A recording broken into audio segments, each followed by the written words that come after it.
महानता 3 कारणों से होती है। उसका कुल पवित्र हो, ऐसे कुल में जन्म हो जो कुल परम पवित्र हो, दूषित कुल न हो। और दूसरा कारण बोले जिसके कुल में भगवान की भक्ति हो, यह महानता का सूचक है। दशरथ जी के कुल में भगवान की भक्ति अनुवांशिक है।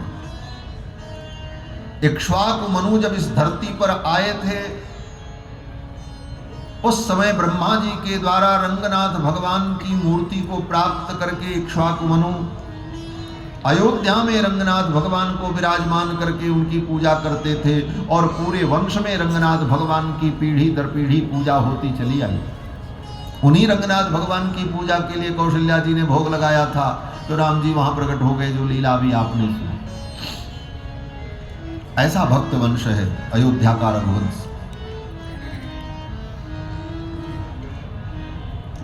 और तीसरा कारण, व्यक्ति की महानता उसके गुरु से होती है। कितने महान गुरु का वो शिष्य है, यह भी उसकी महानता में एक कारण होता है। विश्वामित्र जी ने कहा, इतने महान गुरु के आप शिष्य हो, वसिष्ठ व्यपदेशिनः, वसिष्ठ जैसे ब्रह्मज्ञानी आपको गुरु के रूप में प्राप्त है। इसलिए हे राजन, तुम महान हो। महावंश प्रसूतस्य वसिष्ठ व्यपदेशिनः। और ये प्रशंसा जो विश्वामित्र जी ने दशरथ जी की, ये वास्तविक है, यथार्थ है। और प्रशंसा का एक कारण और भी है। दूसरा जो कारण है, व्यवहारिक कारण, किसी से कुछ प्राप्त करना हो तो उसकी थोड़ी प्रशंसा करनी चाहिए। किसी से कुछ आपको लेना है, कुछ प्राप्त करना है, आपका कोई काम है, तो आप उसकी प्रशंसा करो। प्रशंसा नहीं करोगे तो आपका काम नहीं होगा।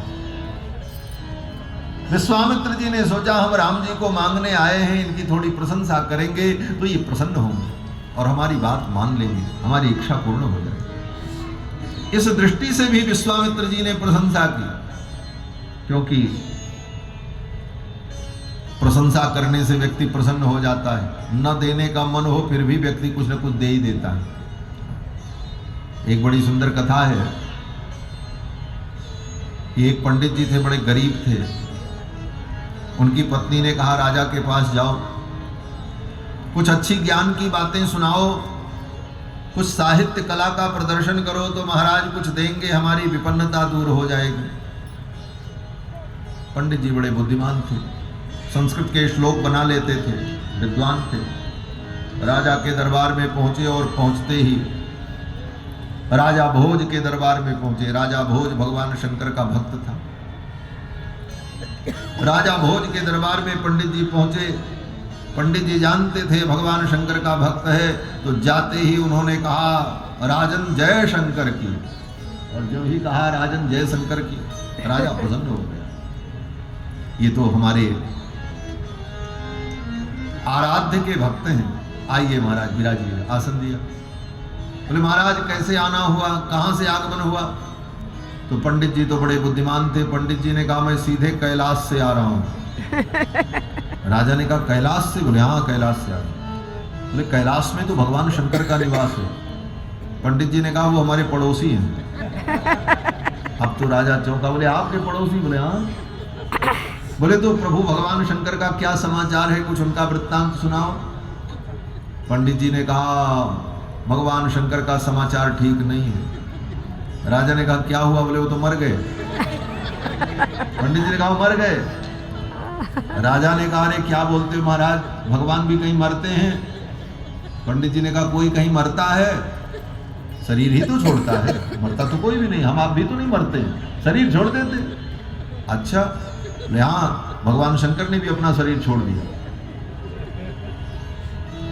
ने अपना शरीर कैसे छोड़ दिया? पंडित जी बड़े बुद्धिमान थे। पंडित जी ने देखा राजा के दरबार में एक तरफ अर्धनारीश्वर भगवान शंकर का चित्र लगा था, एक तरफ भगवान हरिहर का चित्र लगा था। पंडित जी ने कहा, ये चित्र आप देख रहे हैं? राजा ने कहा हाँ। बोले देखो, इसमें आधा शरीर पार्वती का, आधा भगवान शंकर का। इसका मतलब तुमने समझा? राजा ने कहा क्या? पंडित जी ने कहा कि भगवान शंकर अपनी पत्नी गौरी पर इतने प्रसन्न हुए कि उन्होंने अपना आधा शरीर तो गौरी को दे दिया, आधा शरीर तो इसमें छूट गया।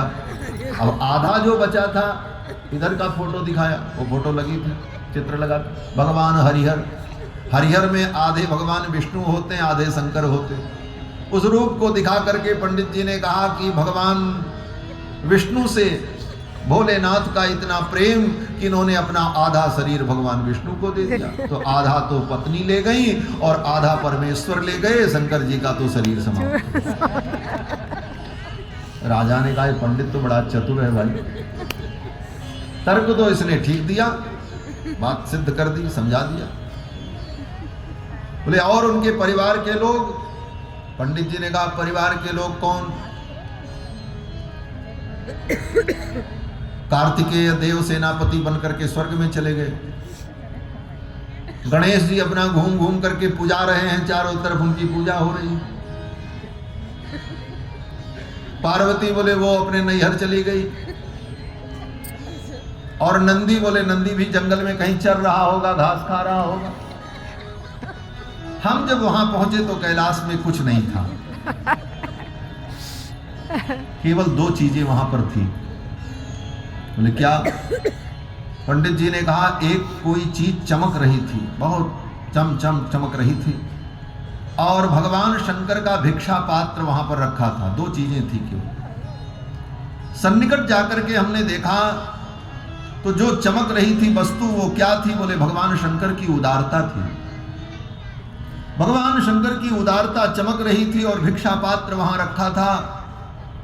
भिक्षा पात्र को मैंने ले लिया और उदारता को मैं जब लेने चला तो उदारता वहां से उड़ गई। उस उदारता के पीछे मैं भागने लगा, वो उदारता भागती रही, मैं उसके पीछे दौड़ता रहा और कैलाश से दौड़ते हुए यहाँ तक आया हूँ। राजन, वो भगवान शंकर की उदारता तुम्हारे अंदर प्रविष्ट हो गई। पंडित जी ने कहा भगवान शंकर की वो उदारता तुम्हारे अंदर प्रविष्ट हो गई और भगवान शंकर का भिक्षा पात्र मेरे हाथ में है, भिक्षाम दे। राजा पंडित इतनी बड़ी प्रशंसा कर दी, भगवान शंकर की उदारता जिसके अंदर हो, अब तो देना ही पड़ेगा। पंडित जी ने कहा शंकर जी की उदारता राजन तुम्हारे अंदर विद्यमान है और मैं तो याचक ब्राह्मण हूं, मुझे कुछ दान करो। राजा बड़ा प्रसन्न हुआ। राजा ने अपने मंत्री से कहा इनको गाय दी जाए, भैंस दिया जाए, हाथी घोड़े दिए जाएं। अब तो महाराज सारी व्यवस्था होने लगी। मंत्री थोड़ा विनोदी स्वभाव का था।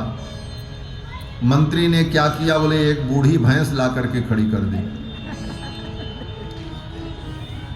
बोले इसका भी दान किया जाए। ब्राह्मण देवता ने सोचा ये बूढ़ी भैंस लेकर के मैं जाऊंगा तो इसे तो केवल भूसा खिलाना पड़ेगा, ये न दूध देगी न बछड़े को जन्म देगी। उस बूढ़ी भैंस को देखकर पंडित जी ने क्या किया? बोले जाकर के धीरे से उसके कान में कुछ कहा, भैंस के कान में, और फिर अपना कान जाकर के भैंस के मुख के पास लगाया। राजा देख रहा था। राजा ने कहा पंडित जी आप इसके कान में क्या जाकर के बोले और फिर इसने आपके कान में क्या कहा? पंडित जी ने कहा राजन इसने जो कहा है वो कहने लायक नहीं है। राजा ने कहा नहीं नहीं बताओ, ये तो बताना पड़ेगा। तो पंडित जी ने कहा राजन मैंने इस भैंस से जाकर के पूछा कि अरे भैंस महारानी तुम्हारा बछड़ा दिखता नहीं है तो आखिर दूध तुम कैसे दोगी? क्या तुम्हारे गर्भ में बालक है? तुम गर्भवती हो? यही मैं इससे पूछ रहा था। तो इसने क्या उत्तर दिया? पंडित जी ने कहा इस भैंस ने हमको डांट दिया।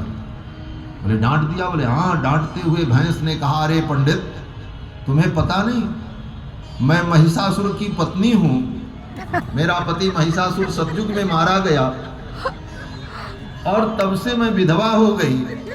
और मुझ विधवा से गर्भवती हो पूछते समय तुम्हें लज्जा नहीं आई ब्राह्मण? तुम कैसे ब्राह्मण हो? पंडित जी ने कहा कि इस भैंस ने मुझसे कहा कि भर्ता में महिषासुर कृत युगे देव्या भवान्या हतः तस्मात् तद्दिन तो भवामि विधवा वैधव्य धर्माश्रिता। उसी दिन से मैं विधवा हूं और मेरे शरीर के अंग अंग शिथिल हो गए। भग्नम विषाण द्वयम, दोनों सींग भी टूट करके लटक गई। वृद्धायाम मयि गर्भ संभव विधिम पृच्छन्न किम लज्जसे। अय ब्राह्मण, मुझ वृद्धा से गर्भवती हो ये पूछते हुए तुमको लज्जा नहीं आती? भैंस ने तुमको डांट दिया। राजा ने कहा भाई ये ब्राह्मण बड़ा बुद्धिमान है, इसको और दो, बढ़िया जवान भैंस ला करके दो। अच्छी अच्छी भैंस ला करके दी गई, गाय दी गई। ब्राह्मण देवता प्रसन्न होकर के आ गए। ये तो संसार का व्यवहार है भैया। किसी से कुछ काम लेना हो तो थोड़ी उसकी प्रशंसा करनी चाहिए, उसकी महिमा भी कहनी चाहिए।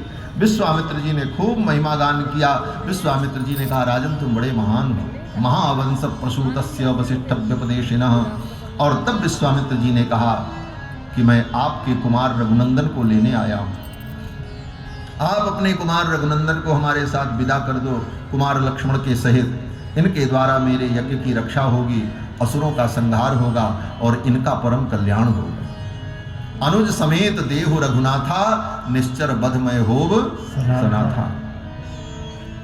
और राजन आप चिंता मत करो, आप इनको नहीं जानते हो, मैं जानता हूं। ये भले आपके पुत्र हैं, आपने इनको पाला है, आपने इनको दुलारा है, लेकिन ये कौन है ये आप नहीं जानते हो, मैं जानता हूं।